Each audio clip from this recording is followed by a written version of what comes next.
Eine Einkaufstasche nur aus Gurtbändern und Garn? Geht das?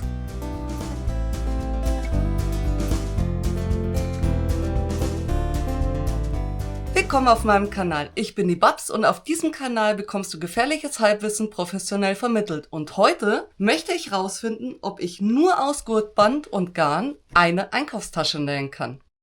Ich verrate schon mal, ja, es geht. Und zwar nähen wir diese Tasche, diese Einkaufstasche. Quadratisch, praktisch gut. Ein großes Fach für Leergut zum Beispiel oder eben für ein paar Einkäufe. Und 2 Träger. Der Clou von dem Ganzen ist, das ist in sich gewebt und dann abgenäht. Das heißt, das ist echt stabil. Also das ist auch der Boden, das ist richtig stabil. Ich finde die Optik mega, mega nice. Mir gefällt das richtig gut so. Und ich habe auch noch Gütermann Multicolor Garn benutzt. Das liebe ich ja sowieso. Das passt dann mit dem bunten Garn zu der bunten Optik. Selbstverständlich muss man das nicht wie ich wieder völlig übertreiben mit den Farben. Man kann da auch nur 2 Farben oder auch nur eine nehmen.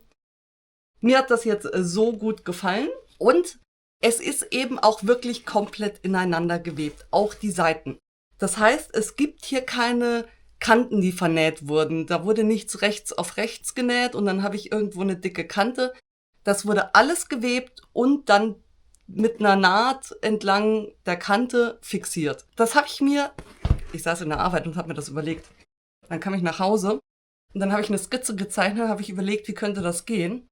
Und dann habe ich das auf so ein bisschen maßstabsgetreu aufgezeichnet und habe das ausgeschnitten und habe das mit Papier gemacht und mit Tesa, um zu gucken, ob mein Gedanke, ob meine Idee aufgeht. Ich habe diese Skizze, wie das für diese Größe zugeschnitten werden muss, auch nochmal ordentlich in meinem Zeichenprogramm nachgemacht und werde die im Community-Tab hochladen. Das heißt, wer sagt, ja, das finde ich total cool, das will ich ausprobieren, der kann sich im Community-Tab die Maße holen und weiß genau, was er zuschneiden muss.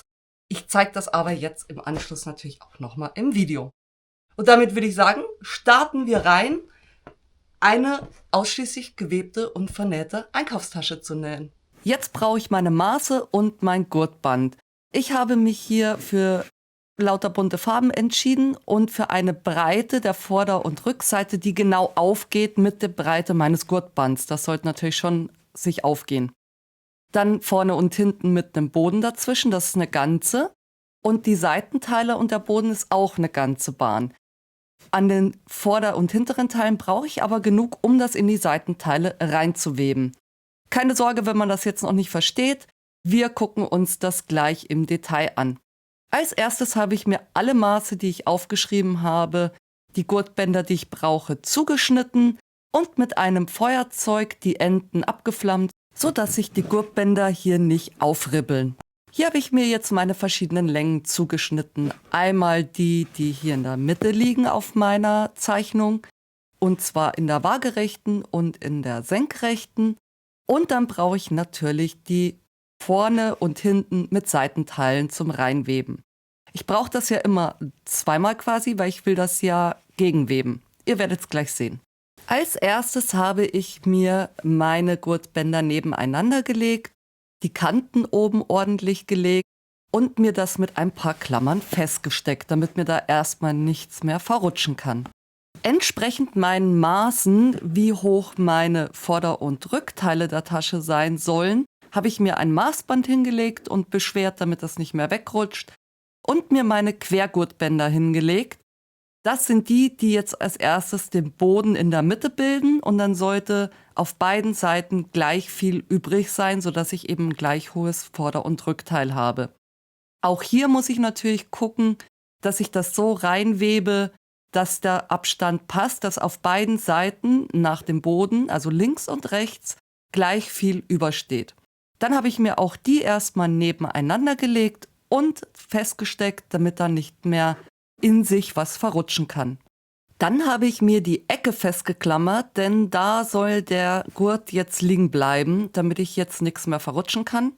Und dann habe ich angefangen, das Ganze zu weben, immer über 1 und unter 1 drunter, bis ich auf der anderen Seite rauskomme, und beim nächsten beginne ich andersrum, sprich da, wo das Gelbe jetzt drüber war, muss das Rosane jetzt unten drunter. Und falls es jemandem auffällt, ich habe hier meine Reihenfolge verändert. Ich hatte Gelb, Orange, Rosa und habe dann Gelb, Rosa, Orange gelegt. Mir ist es jedenfalls aufgefallen und ich habe die Reihenfolge dann nochmal geändert. Der Vorteil an so einer bunten Tasche ist, dass es wahrscheinlich gar nicht aufgefallen wäre. Anyways, ich habe dann, nachdem meine Reihenfolge richtig lag, einfach weitergemacht und immer über und unter die Bahnen geflochten und zwar immer im Wechsel. Dann kam mir das Ganze irgendwie spanisch vor und ich habe mal nachgemessen. Ich sagte ja vorher, Vorder- und Rückseite der Tasche muss natürlich gleich hoch sein. Und da habe ich festgestellt, ich habe schon richtig geplant, aber natürlich beim Schneiden wieder nicht aufgepasst. Ich habe 2 Bahnen zu viel zugeschnitten. Die kommen jetzt also raus, die brauche ich gar nicht. Das ist also jetzt mein Boden. Links und rechts haben wir die Seitenteile, oben und unten haben wir die Vorder- und die Rückteile.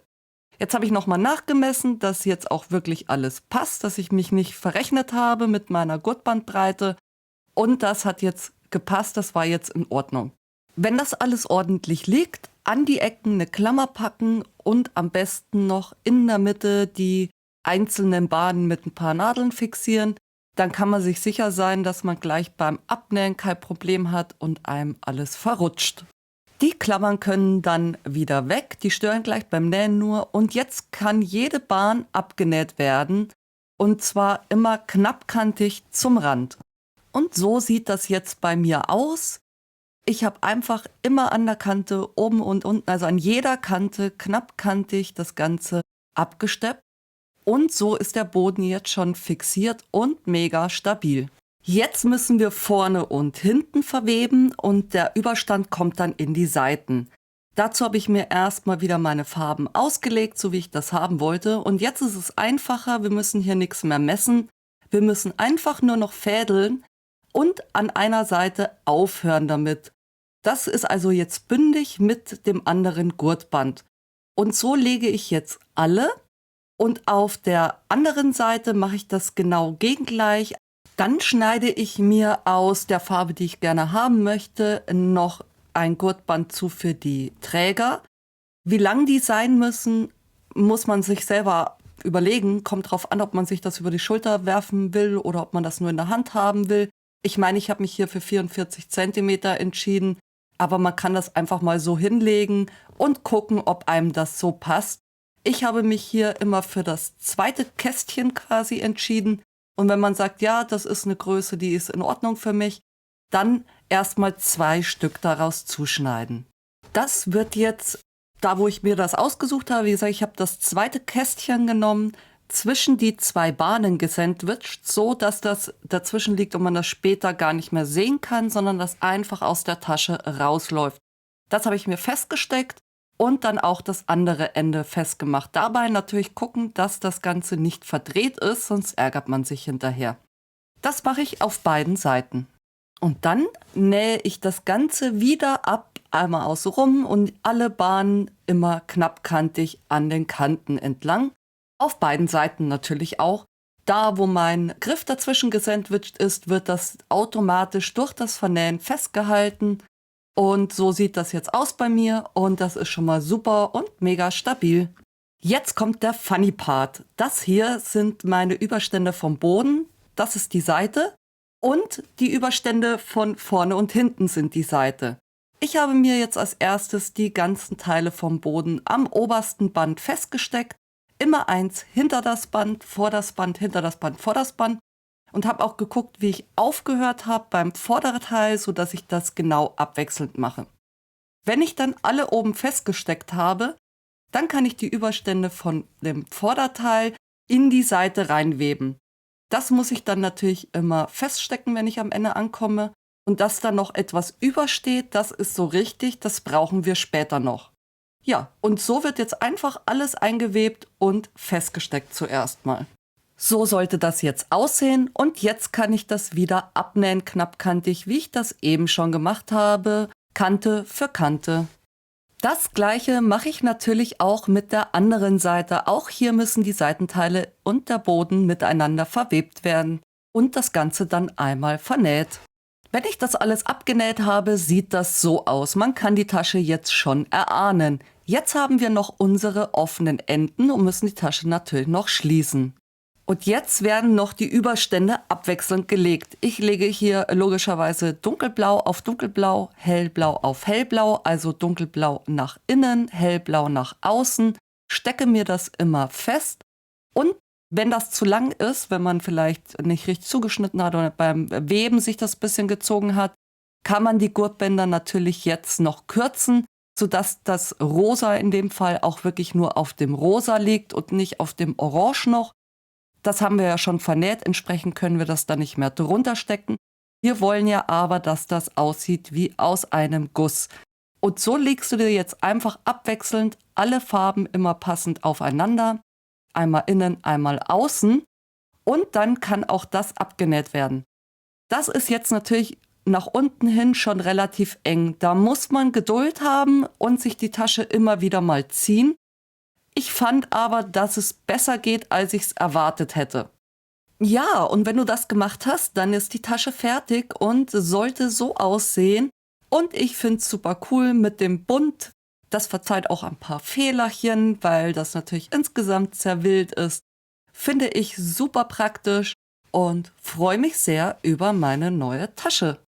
So, das war's. Das ist ein kleines Projekt. Ihr habt es gesehen, das ist gar nicht wahnsinnig aufwendig.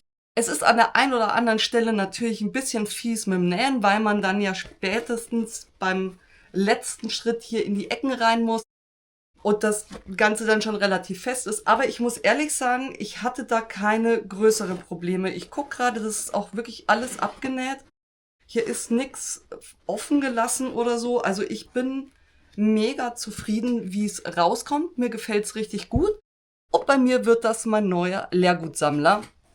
Oder ich packe sie ins Auto für Spontaneinkäufe. Das muss ich mir noch überlegen. Eins von beiden wird es werden. Ich finde es schön, man findet sie auf jeden Fall sofort wieder, weil sie so bunt ist. Mir hat das Spaß gemacht, auch mal so ein kleines Projekt zu machen, um mich da selber zu challengen und zu gucken, kann ich nur aus Gurtbändern eine ganze Tasche nähen? Und ja, das geht. Wenn du auch Spaß mit dem Video hattest, dann freue ich mich natürlich über einen Like und einen Kommentar. Schreib mir gerne mal, ob du bunt gut findest oder ob du bunt zu viel findest. Und wenn du es noch nicht gemacht hast, dann abonniere gerne den Kanal, um auch kein Video mehr zu verpassen. Das würde mir sehr helfen. Das würde mich sehr freuen. Und dich kostet das nichts. Also klick auf den Abonnieren-Button und auf die Glocke. Dann wirst du informiert. Ich wünsche dir einen schönen Morgen, Mittag, Abend. Wir sehen uns im nächsten Video. Bis dahin. Tschüss.